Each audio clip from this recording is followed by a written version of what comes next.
Greetings, vinyl community. I'm going to dispense with the usual pleasantries because this is a really serious subject. You know, with all of the stuff that's been going on over the weekend, I feel like I have to address a few things. I'm not going to name names, but you know, there's been some talk around online, and I just, you know, I feel like I want to be the one to take one for the team and kind of address it because this is serious. I hope you'll excuse me for having adult beverage here, but odd-sized pressings. What did you think I was going to talk about? There's been some questions about folks asking about like weird size pressings, and so I just thought I'd make a little video to kind of show off some of the stuff that I have that doesn't come in the standard 12-inch size. And I mean, so, you know, Exhibit A, you've all seen these before. You know, like this is what you think of when you think of records, duh. But there's other sizes too, and particularly one of the rarer but not so rare ones are 10-inch records.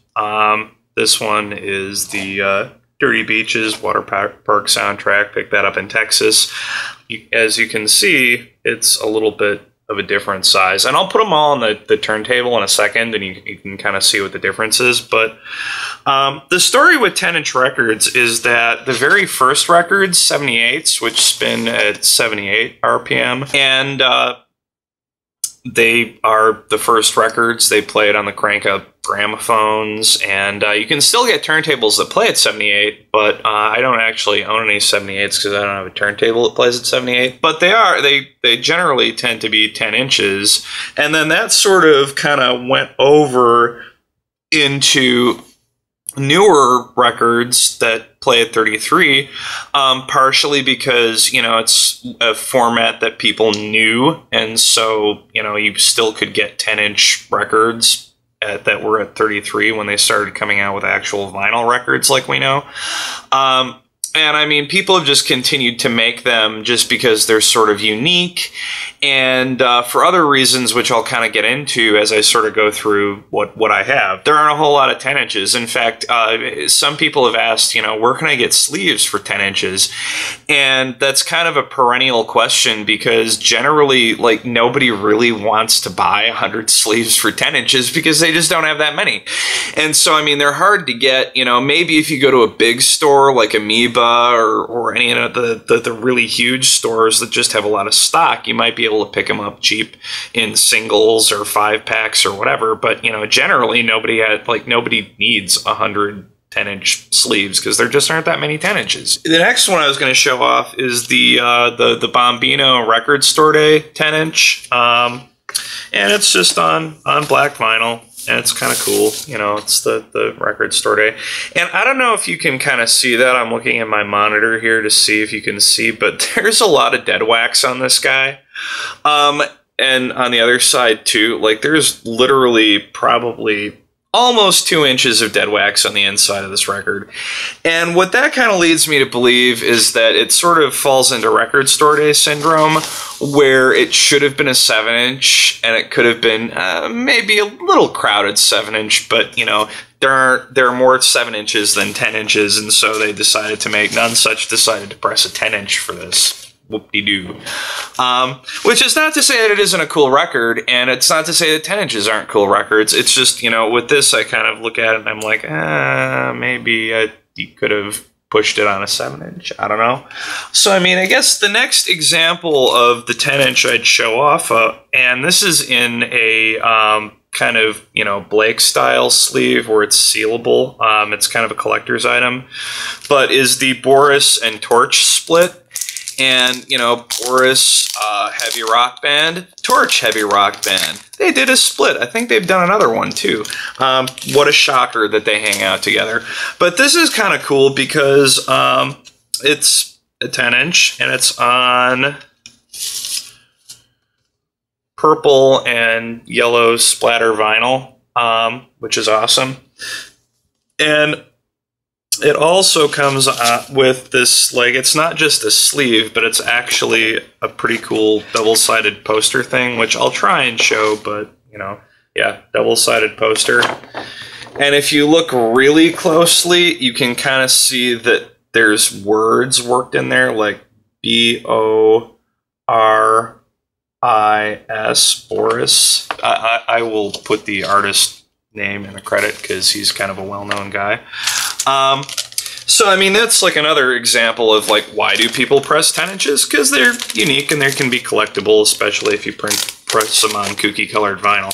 So, another kind of 10-inch phenomenon that I've kind of seen is when a band will put out a record that's not quite long enough, too long for a single 12-inch, because when you press 12 inches with the grooves too close, the volume goes down, they kind of sound like crap. I mean, like, if you happen to have one of those weird K-Tel records that they made back in the day, you'll notice that they have 900 tracks crammed on one side and they all sound terrible. Well, you know, if you're in a band and you have a record that's not really long enough for two 12 inches, like, you can't really fit four sides, but it's too long for a single 12-inch, sometimes you'll press a double, and that's the case with Ty Segall Band, Slaughterhouse. Excellent record. And I mean, I think, and you know, it gives you a nifty gatefold with some photos on it. And I think I've probably mentioned this online that, you know, this is a record that really, I mean, no diss on In the Red. I love In the Red. They're cool people. Like, they're a great label. They put out a lot of great stuff. But I really noticed on this one that the vinyl has a really completely different sound from the MP3 download. The MP3 download, like, it gets you the gist of it, but this one just slays on vinyl. And I mean, speaking of, you know, aggression and aggressive records, my next 10-inch that I have is from back in the day, Helmet's Betty. And it also has a nice kind of fold in. And I mean, this one is on black vinyl, but it's also a double 10-inch. And I mean, it's a record that just didn't fit on, like, you could have made a 3-sided record, but those are sort of weird. I mean, you know, I have some, yeah, sure, whatever, but it's just weird to have a blank side on a record. Sometimes bands will put an etching on the other side, like the Earth record, which is back here somewhere. But, you know, I mean, sometimes it's like, you know, yeah, it's a little awkward to have to flip a record twice as much as usual, but I'd rather have the sound quality than not, you know, than just have it crammed on one 12-inch. Finally, the last one I wanted to show you is a 10-inch from the UFO Club, and this one is the third record that the Reverberation Appreciation Society, who puts on the Psych Fest every year, put out. But this one is a pressing of 175 of 500. It came out a year ago at the Power Plant Austin Psych Fest. It's an early release, and it's got a nice kind of screen printed cover, so it's pretty collectible and numbered. And then it's also on, you can kind of see the Reverberation Appreciation Society label, but it's also on what I like to call Fiesta Puke vinyl. It's on this sort of like yellow and black swirl thing, which, hey, you know, colored vinyl is awesome. I approve. And it's very cool. And this is a cat who likes to come and visit me during my videos. Sorry to get sidetracked, but she came and said hi. And she is, I believe, if you look at her, she is longer than 10 inches. She is longer than a 10-inch cat, but she's a very limited edition. So, and that's why we love her. Yes, we do. Be on your way, cat.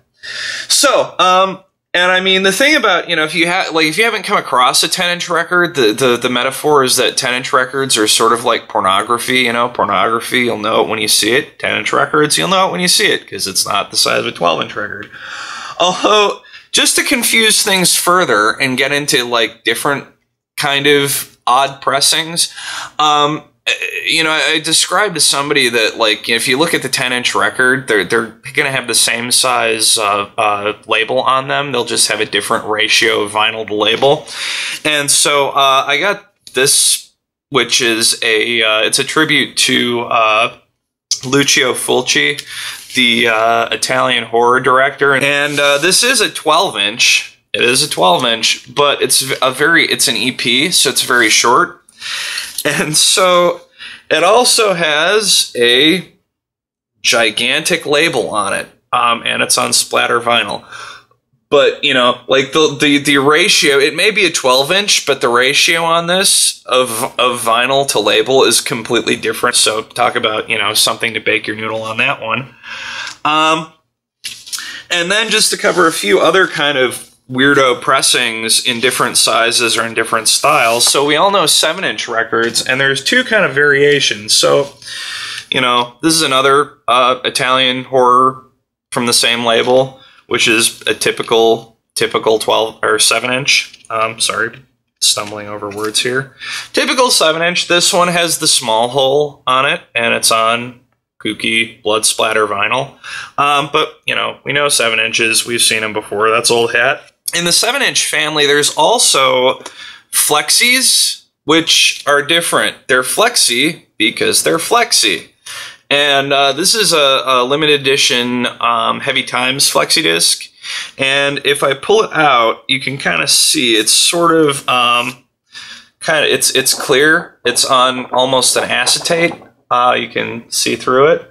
And I mean, flexi discs, the story with flexi discs is they kind of came about because they were really easy to put in magazines and in newspapers. Like I remember when I was really young, McDonald's had a thing that they had a contest where like they put out all these flexis in the paper, and you know, it was like the Big Mac song or some nonsense. But you know, if you got the one that ended in "and I won $5,000," you won $5,000. I did not get the one that I won $5,000, but whatever. But yeah, Heavy Times from Chicago, they're cool folks, and they put out a flexi because they're cheap, they're easy, and they're different. Also, you know, from my last video, just again, lathe cut 7 inches. This one's plexiglass, has a groove cut out of it, not as floppy as the flexi. Last but not least, there are, believe it or not, 5-inch records. These are 5-inch records. I've got 2 of them that I bought back in like 96, 97. Like the store that I got them at, like they have sleeves, but the sleeves, okay, that one's not going to cooperate, so we'll do this one. The sleeves are actually just 7-inch sleeves that are taped. And this one is a Rocket from the Crypt one. Who are playing Riot Fest this year. They're back together. But this is them doing a bunch of Music Machine covers, which if you don't have this Music Machine record, you should buy it. But I'm telling you, it is indeed a 5-inch record. 5 inches, same size as a CD, but it plays on a record player. And these, I don't even know why people started coming out with these guys. They just did. Makes no sense to me, but hey, whatever, they're unique. The other one is Man or Astro-Man. And they're both, I don't know, they're a little collectible, but it's not like they're worth $1 million. But the interesting part about the 5-inch records is if you have an automatic record player, sometimes they can play hell with an automatic record player because they're so small that the record player thinks, oh, I'm getting close to the label, I'd better get, you know, return, which is another reason why you should have a manual turntable. So, haha. But, yes. So at this point, I'm going to put them all on the turntable and have a look at them, and you can just kind of see for scale and get an idea of what the difference in size is, and that'll kind of cover our little like introduction to weird size records. All right. This is a 12-inch. Know it, love it. This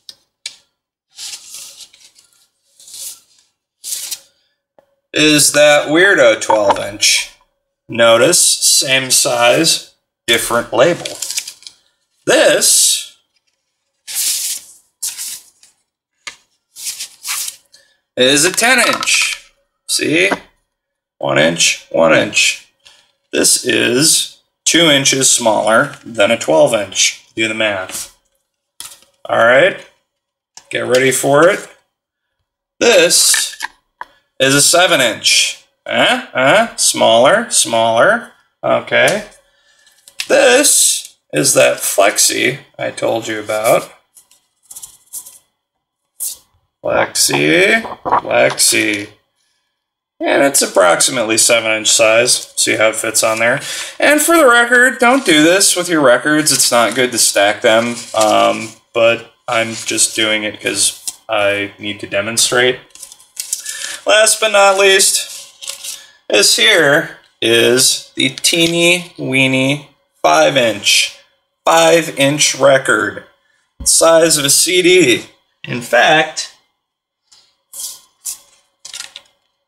see? There's a CD. It is the same size as a CD, but you can see the grooves. It is indeed a record. So that about covers it. If you had any lingering questions about weird-sized records, there's also 8-inch records. 9-Inch Nails put out a 9-inch record.